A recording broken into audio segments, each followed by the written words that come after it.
जिस उपदेश से राम जी को राजकुमार भगवान राम बने, वो उपदेश आप सुन रहे हैं। कितना ऊंचा ग्रंथ है। इसको वाल्मीकि रामायण भी बोलते, योग वशिष्ठ महारामायण भी बोलते।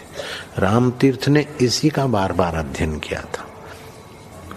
ये आप भी शांत हो जाएंगे परमात्मा में, और दूसरों को भी शांति देने की क्षमता देने वाला ये सदग्रंथ है। इसको वेदांत का सिद्धांत ग्रंथ बोलते हैं। दूसरे होते प्रक्रिया ग्रंथ। ये करके फिर कब वो आचार्य बनो तब समझो, ये तो थोड़ा पढ़ो और फिर वही सिद्धांत की बात। तो बार बार योग वशिष्ठ महारामायण विचारने योग। ओम श्री सद्गुरु परमात्मा नमः।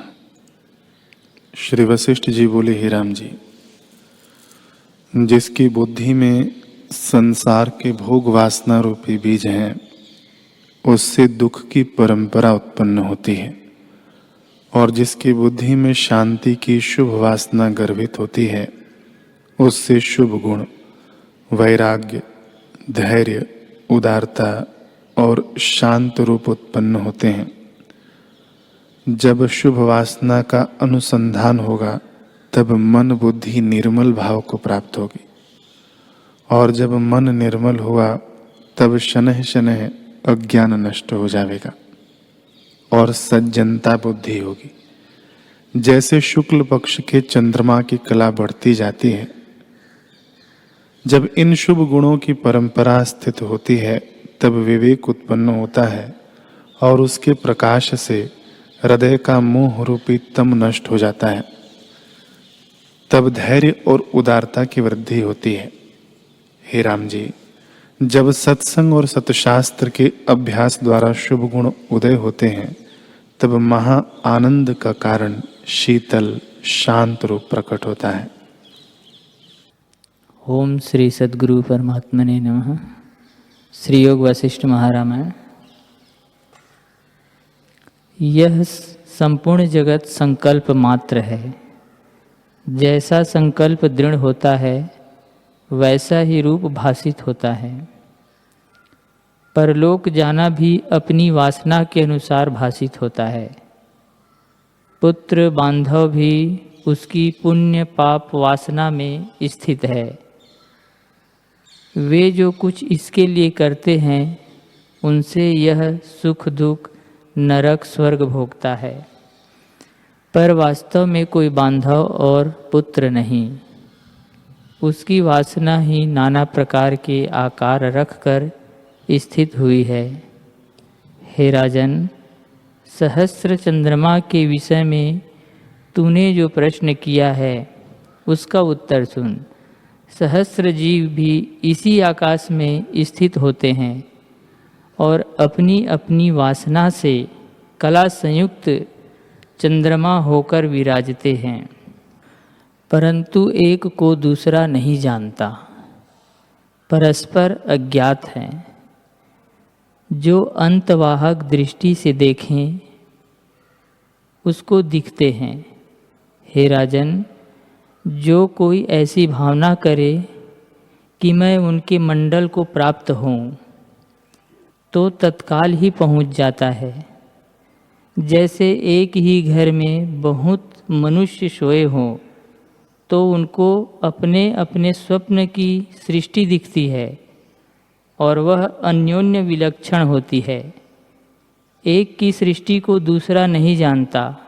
वैसे ही एक आकाश में सहस्र चंद्रमा बनते हैं।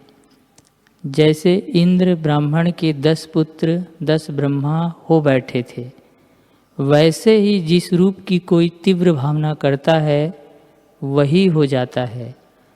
जो कोई भावना करे कि हम इसी मंदिर में सप्तद्वीप का राज्य करें, तो वैसा ही हो जाता है, क्योंकि अनुभव एक कल्प वृक्ष है। उसमें जैसी तीव्र भावना होती है, वैसी ही होकर दिखती है। ओम श्री सद्गुरु परमात्मने नमः। श्री वशिष्ठ जी बोले, हे राम जी, जब सत्संग और सतशास्त्र के अभ्यास द्वारा शुभ गुण उदय होते हैं, तब महा आनंद का कारण शीतल शांत रूप प्रकट होता है। जैसे पूर्णमासी के चंद्रमा की कांति आनंददायक शीतलता फैलाती है, तैसे ही सत्संग रूपी वृक्ष का फल प्राप्त होता है। हे राम जी, सत्संग रूपी वृक्ष से विवेक रूपी फल उत्पन्न होता है और उस विवेक रूपी फल से समता रूपी अमृत स्त्रवता है। उससे मन निर्द्वंद्व और सर्व कामना से रहित निरुपद्रव होता है। मन की चपलता शोक और अनर्थ का कारण है। मन के अचल हुए सब शांत हो जाता है। शास्त्र के अर्थ धारने से संदेह नष्ट हो जाते हैं और नाना प्रकार की कल्पना जाल शांत हो जाती है। इससे जीवन मुक्त अलेप होता है। संसार का कोई क्षोभ उसको स्पर्श नहीं करता और वह निरीक्षित, निरुपस्थित, निर्लेप, निर्दुख होता है। ओम श्री सद्गुरु परमात्मने नमः। श्री योग वशिष्ठ महारामायण। श्री वशिष्ठ जी बोले, हे रामचंद्र जी,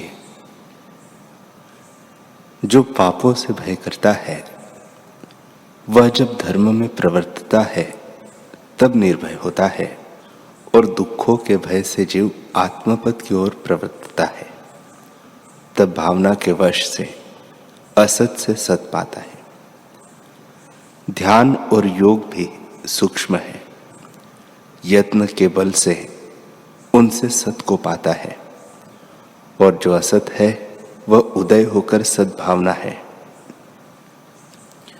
जैसे बाजीगर की बाजी और शशे के सिंह भासाते हैं, तैसे ही आत्मा में असत रूप जो जगत है सो अज्ञान से दृढ़ होकर भासता है, परंतु कल्प के अंत में यह भी नष्ट हो जाएगा।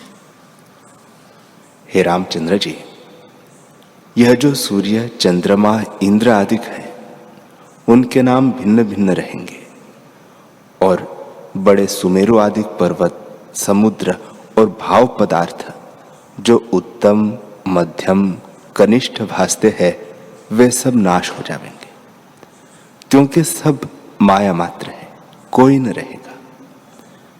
ऐसे विचार करके इनके भाव अभाव में हर्ष शोक मत करो और समता भाव को प्राप्त हो। हे रामचंद्र जी, जो असत है वह सत की नाई भासता है, और जो सत है वह असत की नाई भासता है। इससे यथार्थ विचार कर सतरूप आत्मपद में स्थित हो रहो और असत रूप जगत की आस्था त्याग के समता भाव ग्रहण करो। इस लोक में जो विवेक मार्ग में विचरता है वह मुक्त नहीं होता। इस लोक में जो अविवेक मार्ग में विचरता है वह मुक्त नहीं होता। इस प्रकार कोटि जीव संसार समुद्र में डूबते हैं, और जो विवेक में प्रवर्तते हैं वे मुक्ति पाते हैं। हे रामचंद्र जी, जिसका मन क्षय हुआ है उनको मुक्त रूप जानो, और जिनका मन क्षय नहीं हुआ वह बंधन में है। इससे जिसको सर्व दुखों से मुक्ति की इच्छा हो सो आत्मा का विचार करे, उसी से सब दुख नष्ट हो जाएंगे। हे रामचंद्र जी, दुखों का मूल चित्त है, और जब तक चित्त है तब तक दुख है। जब चित्त नष्ट हो जाता है तब दुख सब मिट जाते हैं। हे रामचंद्र जी, जब आत्मज्ञान होता है तब चित्त का अभाव हो जाता है, दुख सब मिट जाता है, और राग, इच्छा, सब भय मिटकर केवल शांत रूप होता है। जनक आदि जो जीवन मुक्त हुए हैं सो निराग और निसंदेह होकर महाबोधवान व्यवहार भी करते रहे, परंतु सदा शीतल चित्त रहे। ऐसे तुम भी विवेक से चित्त को लीन करो। हे रामचंद्र जी, मुक्ति भी दो प्रकार की है। एक जीवन मुक्ति है और दूसरी विदेह मुक्ति। जो पुरुष सब पदार्थों में असंसक्त है और जिसका मन शांत हुआ है, वह मुक्त कहता है। और जिस पुरुष का ज्ञान से सब पदार्थों में स्नेह नष्ट हुआ है और व्यवहार करता दृष्टि आता है तो भी शीतल चित्त है, वह जीवन मुक्त कहता है। जो पुरुष सर्वभाव अभाव पदार्थों को त्याग कर केवल अद्वैत तत्व को प्राप्त हुआ है और जिसकी शरीर आदि कोई क्रिया दृष्टि नहीं आती, वह विदेह मुक्त कहता है। जिसका स्नेह पदार्थों से दूर नहीं हुआ, वह मुक्ति के अर्थ भी यत्न करता है तो भी बंध कहता है। जो युक्तिपूर्वक यत्न करता है उसको दुस्तर भी सुगम हो जाता है, और जो युक्ति से रहित यत्न करता है उसको गोपद भी समुद्र हो जाता है। हे रामचंद्र जी, जिन्होंने आत्मविचार किया है उसको विस्तृत जगत समुद्र गोपद हो जाता है और अज्ञानी को गोपद भी दुस्तर हो जाता है। उसे कोई इष्ट अनिष्ट अल्प भी प्राप्त होता है तो उसमें डूब जाता है, निकल नहीं सकता। उसको गोपद भी समुद्र है। ज्ञानी को अत्यंत विभूति और ऐश्वर्य मिले अथवा उसका अभाव हो जावे तो भी वह उसमें राग द्वेष करके नहीं डूबता। हे रामचंद्र जी, अपने प्रयत्न के बल सब होता है। जो कोई प्रधान हुआ है वह प्रयत्न रूपी वृक्ष के फल से ही हुआ है। आत्मपद की प्राप्ति भी यत्न रूपी वृत्ति का फल है। ऐसे और उपाय त्याग कर आत्मपद की प्राप्ति का यत्न करो।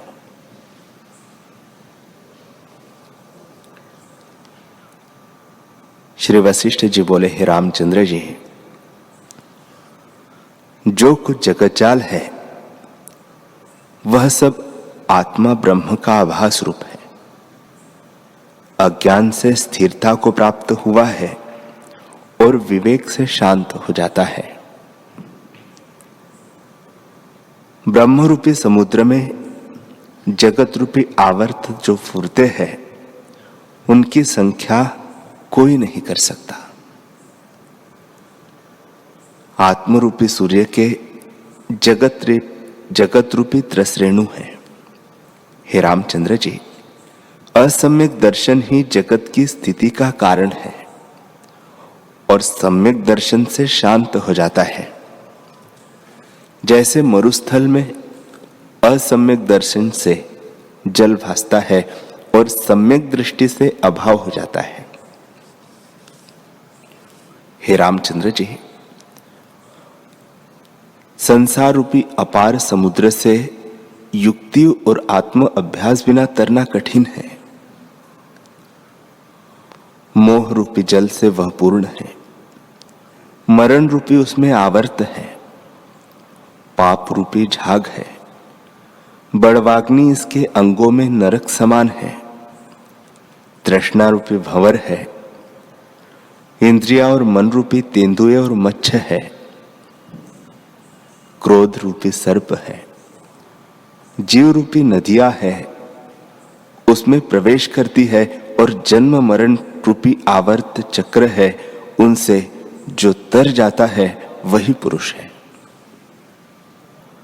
स्त्रियां जो सुंदर लगती है उनके महाबलवान नेत्र है,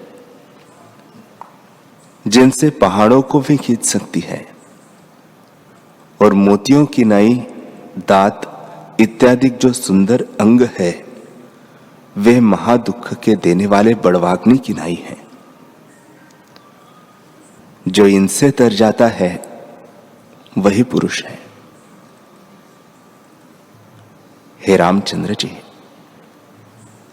जो जहाज और मल्लाहों के होते भी इनको नहीं तरते उनको धिक्कार है।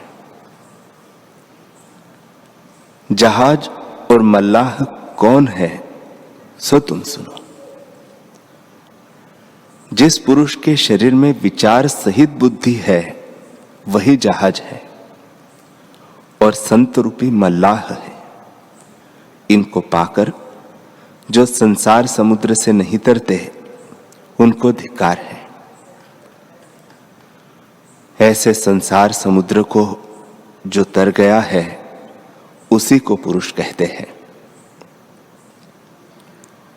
हे राघव, जिस पुरुष ने आत्मविचार में बुद्धि लगाई है वह तर जाता है, अन्यथा कोई नहीं तर सकता। जिसको आत्म अभ्यास दृढ़ हुआ है वह तर सकता है। हे रामचंद्र जी, प्रथम ज्ञानवान पुरुषों के साथ विचार और बुद्धि से संसार समुद्र को देखो। जब तुम इसको ज्यों का त्यों जानोगे तब विलास और क्रीड़ा करने योग्य होंगे। हे रामचंद्र जी, तुम तो भगवान हो, प्रबोध संसार समुद्र से तर जाओ। तुम तो समर्थ हो, तुम्हारे पीछे और तुम्हारे स्वभाव को विचार के और भी संसार समुद्र से तर जाएंगे। जो इस शुभ मार्ग को त्याग कर विषय मार्ग की ओर जाते हैं वे संसार समुद्र में डूबे हैं। हे रामचंद्र जी, ये जो विषय भोग है वे विष रूप है। जो इनको सेवेगा वह नष्ट होगा, परंतु जिसको ज्ञान प्राप्त हुआ है उसको यह जैसे गारुड़ मंत्र पढ़ने वाले को सर्प दुख नहीं दे सकता, तैसे ही दुख दे नहीं सकते। जिसका हृदय शुद्ध हुआ है वह विभूतिमान है। बल, वीर्य और तेज ये तीनों तत्व के साक्षात्कार से बढ़ते हैं। जैसे वसंत ऋतु के आए से रस, फूल, फल सब प्रकट हो आते हैं। हे रामचंद्र जी, जैसे ज्ञान लक्ष्मी प्राप्त भई है वह पूर्ण अमृत तुल्य, शीतल, शुद्ध और सम प्रकाश रूप है। इस लक्ष्मी को पाकर विदित वेद में स्थित हो रहते हैं। राम जी ने पूछा, हे मुनीश्वर, तत्ववेत्ता के लक्षण संक्षेप से फिर कहिए, और जिनको तत्व का चमत्कार हुआ है उनकी वृत्ति उदार वाणी से कहिए।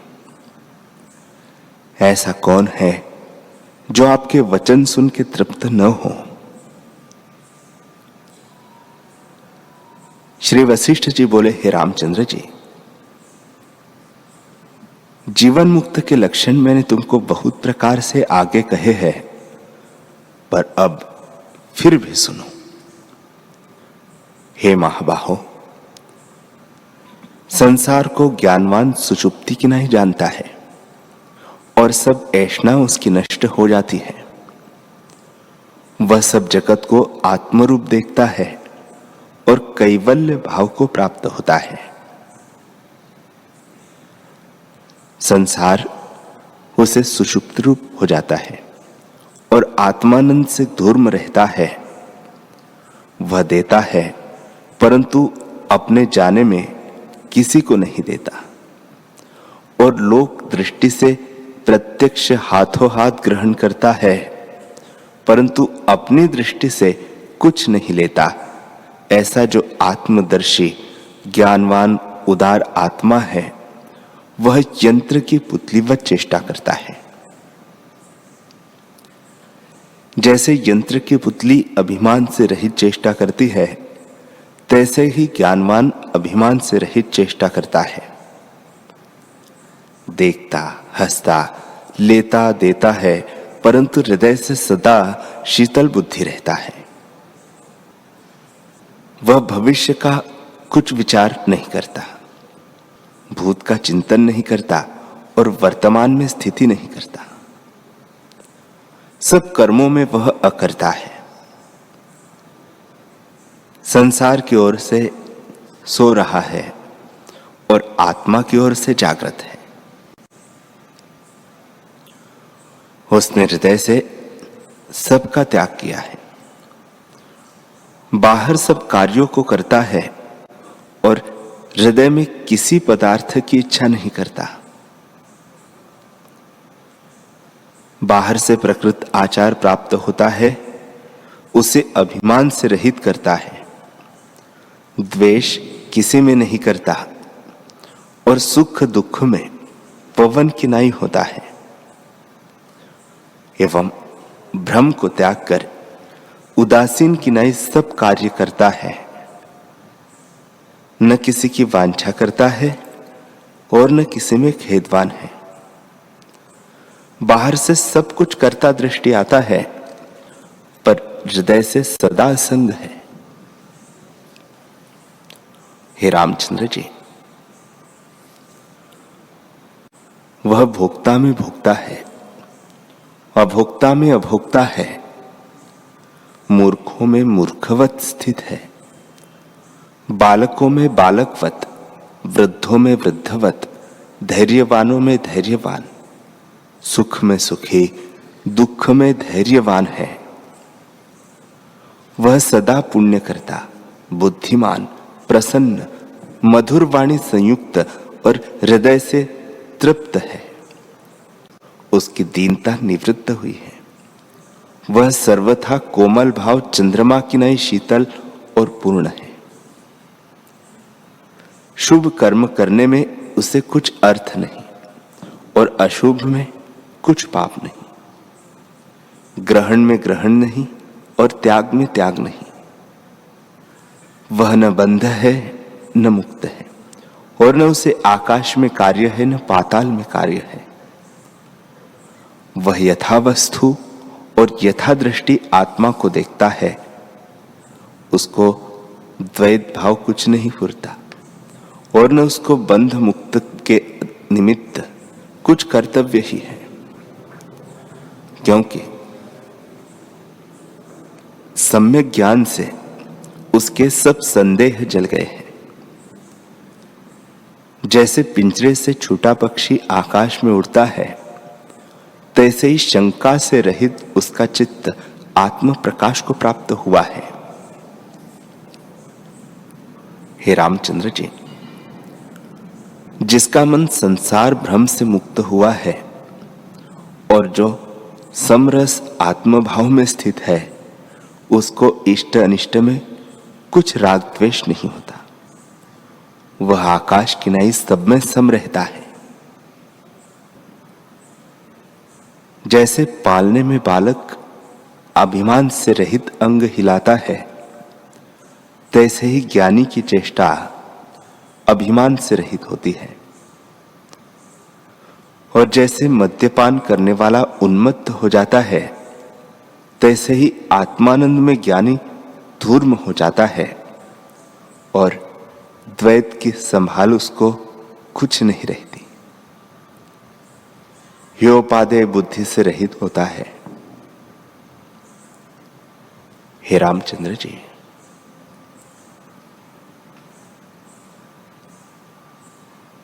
वह सबको सर्व प्रकार ग्रहण करता है और त्याग भी करता है, परंतु हृदय से ग्रहण त्याग कुछ नहीं करता। जैसे बालकों को ग्रहण त्याग की बुद्धि नहीं होती, तैसे ही ज्ञानी को नहीं होती और न उसको सब कार्यों में राग द्वेष ही फुरता है। वह जगत के पदार्थों को न सत्य जानकर ग्रहण करता है और न असत जानकर त्याग करता है। सब में एक अनुस्यूत आत्म तत्व देखता है। न इष्ट में सुख बुद्धि करता है और न अनिष्ट में द्वेष बुद्धि करता है। हे रामचंद्र जी, जो सूर्य शीतल हो जावे, चंद्रमा उष्ण हो जावे और अग्नि अधो को धावे, तो भी ज्ञानी को कुछ आश्चर्य नहीं भासता। वह जानता है कि सब चिदात्मा की शक्ति फूर्ति है। वह न किसी पर दया करता है और न निर्दयता करता है, न लज्जा करता है न निर्लज्ज है, न दीन होता है न उदार होता है, न सुखी होता है न दुखी होता है, और उसे न हर्ष है न उद्वेग है। वह सब विकारों से रहित शुद्ध अपने आप में स्थित है। जैसे शरतकाल का आकाश निर्मल होता है, तैसे ही वह भी निर्मल भाव में स्थित है। और जैसे आकाश में अंकुर नहीं उदय होता, तैसे ही उसको राग द्वेष उदय नहीं होता। हे रामचंद्र जी, ऐसा पुरुष सुख दुख को कैसे ग्रहण करे? उसको जगत जाल ऐसे भासता है जैसे जल में तरंग। ऐसे जानकर तुम भी अपने स्वभाव में स्थित हो। हे रामचंद्र जी, जैसे जागृत के एक निमेष में स्वप्न सृष्टि फुराती है और एक ही क्षण में नष्ट हो जाती है, तैसे ही जागृत में भी सृष्टि उपजाती है और लीन हो जाती है। जो कुछ इच्छा अनिच्छा, दुख सुख, शोक, मोह आदि विकार है, वे सब मन में फुरते हैं। जहां मन होता है वहां विकार भी होते हैं। जैसे जहां समुद्र होता है वहां तरंग भी होते हैं, तैसे ही जहां मन होता है वहां विकार भी होते हैं। और जहां चित्त का अभाव है वहां विकारों का भी अभाव है। जब तक चित्त फुरता है तब तक जगत भ्रम होता है, और जब विचार रूपी सूर्य के तेज से मन रूपी बर्फ का पुतला गल जाता है, तब आनंद होता है।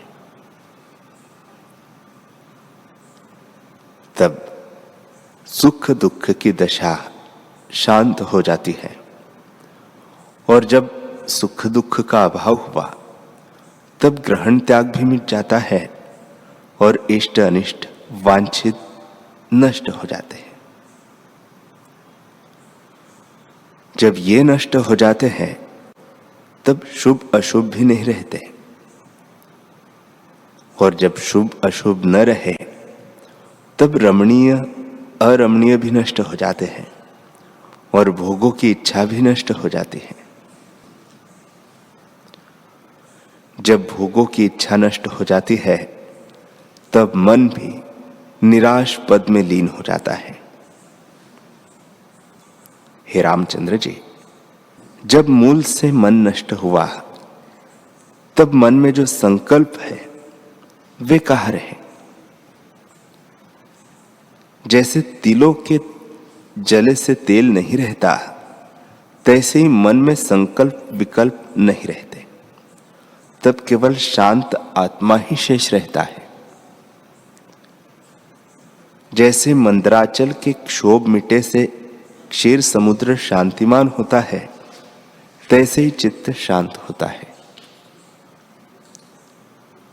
हे रामचंद्र जी, इससे भाव में अभाव की भावना दृढ़ करो और स्वरूप का अभ्यास करो। जैसे शरतकाल का आकाश निर्मल होता है, तैसे ही कलना को त्याग कर महात्मा पुरुष निर्मल हो जाता है। श्री वशिष्ठ जी बोले, हे रामचंद्र जी, जैसे जल में द्रवता से चक्र होते हैं, सो असत ही सत होकर भासते हैं, तैसे चित्त के फुरने से असत जगत सत हो भासता है। और जैसे नेत्रों के दुखने से आकाश में तरुवरे मोर के पुच्छवत मुक्तमाला हो भासते हैं, सो असत ही सत भासते हैं, तैसे चित्त के फुरने से जगत भासता है। जैसे बादलों के चलने से चंद्रमा चलता दृष्टि आता है, तैसे ही चित्त के फुरने से जगत भासता है। श्री राम जी बोले, हे भगवान,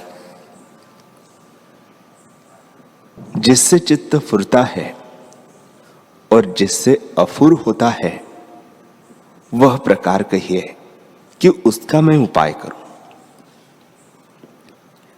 श्री वशिष्ठ जी बोले, हे रामचंद्र जी, जैसे बर्फ में शीतलता, तिलों में तेल, फूलों में सुगंध और अग्नि में उष्णता होती है, तैसे ही चित्त में फुरना होता है।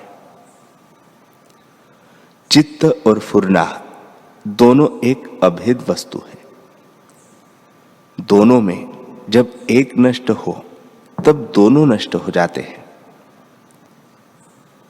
जैसे शीतलता और श्वेतता के नष्ट हुए बर्फ नष्ट हो जाती है, तैसे ही एक के नाश हुए दोनों नष्ट होते हैं। इसलिए चित्त के नाश के दो क्रम हैं, योग और ज्ञान। चित्त की वृत्ति के रोकने को योग कहते हैं और सम्यक विचारने का नाम ज्ञान है। राम जी ने पूछा, है भगवान, वृत्ति का निरोध किस युक्ति से होता है और प्राण अपान पवन क्यों कर रोके जाते हैं? किस योग से अनंत सुख और संपदा प्राप्त होती है? वशिष्ठ जी बोले, हे रामचंद्र जी, इस देह में जो नाड़ी है उसमें प्राणवायु फिरता है। जैसे पृथ्वी पर नदियों का जल फिरता है, वह प्राणवायु एक ही है, पर स्पंद के वश से नाना प्रकार की विचित्र क्रिया को प्राप्त होता है, उससे अपान आदि संज्ञा पाता है। योगीश्वरों की कल्पना है कि जैसे पुष्प में सुगंध और बर्फ में श्वेतता अभेद है और आधार आधेय एक रूप है, तैसे ही प्राण और चित्त अभेद रूप है। जब भीतर प्राण वायु फुरती है, तब चित्त कला फुरकर जो संकल्प के सम्मुख होती है, उसी का नाम चित्त है।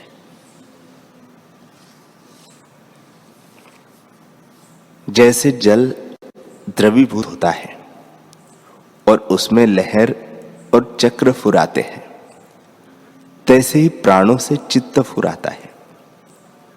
चित्त के फुरने के कारण प्राण वायु ही है। जब प्राण वायु का निरोध होता है, तब निश्चय करके मन भी शांत होता है और मन में लीन हुए संसार भी लीन हो जाता है। जैसे सूर्य के प्रकाश के अभाव हुए रात्रि में मनुष्यों का व्यवहार शांत हो जाता है। राम जी ने पूछा, हे भगवान, यह जो सूर्य और चंद्र निरंतर आगमन करते हैं, तो देह रूपी ग्रह में प्राण वायु का रोकना किस प्रकार होता है? वशिष्ठ जी बोले, हे रामचंद्र जी, संत जनों के संग सत्शास्त्रों के विचार और विषयों के वैराग्य से योग अभ्यास होता है।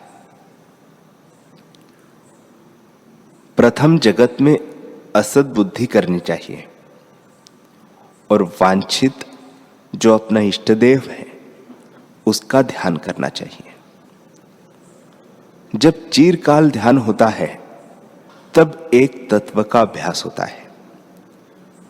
उससे प्राणों का स्पंदन रोका जाता है। रेचक, पूरक और कुंभक जो प्राणायाम है, उनका जब अखेद चित्त होकर अभ्यास दृढ़ करे और एक ध्यान संयुक्त हो, उससे भी प्राणों का स्पंद रोका जाता है। उकार का उच्चार करने से ऊर्ध्व उसकी जो सूक्ष्म ध्वनि होती है, तो प्रथम शब्द बड़ी ध्वनि से होता है और फिर सूक्ष्म ध्वनि शेष रहती है। उसमें चित्त की वृत्ति लगावे तो सुषुप्ति रूप अवस्था में वृत्ति तद्रूप हो जाती है, तभी प्राण स्पंद रोका जाता है।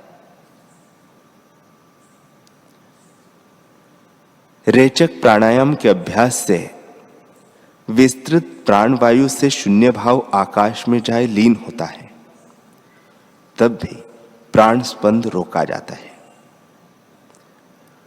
कुंभक के अभ्यास के बल से भी प्राणवायु रोका जाता है। तालु मूल के साथ यत्न से जिह्वा का तालु घंटा से लगा खेचरी मुद्रा से वायु ऊर्ध्व रंध्र को जाती है और ऊर्ध्व रंध्र में गए से प्राण वायु का स्पंद रोका जाता है। नासिका के अग्र में जो 12 अंगुल पर्यंत अपान रूपी चंद्रमा का निर्मल स्थान आकाश में है, उसको ज्यों का त्यों देखे तो प्राण स्पंद रोका जाता है। तालु के 12 अंगुल ऊर्ध्व रंध्र का अभ्यास हो तो उसके अंत में जब प्राणों को लगावे, तब उस संवित में प्राणों का फुरना नष्ट हो जाता है। जो ब्रह्म मध्य त्रिपुटी में प्रकाश को त्याग कर जहां चेतन कला रहती है, वहां वृत्ति लगावे तो उससे भी प्राण स्पंद, प्राण कला रोकी जाती है। जो सब वासनाओं को त्याग कर हृदय आकाश में चेतन संवित का ध्यान करे, तो भी चिरकाल के अभ्यास से प्राण स्पंद रोका जाता है।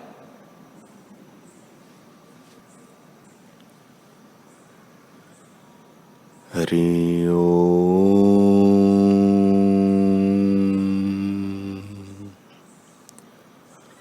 हरि ओम।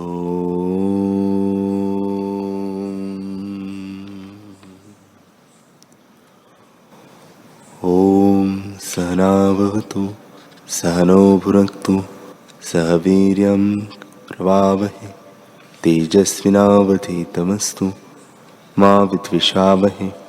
ओम शांति शांति शांति। श्री सद्गुरुदेव भगवान की जय।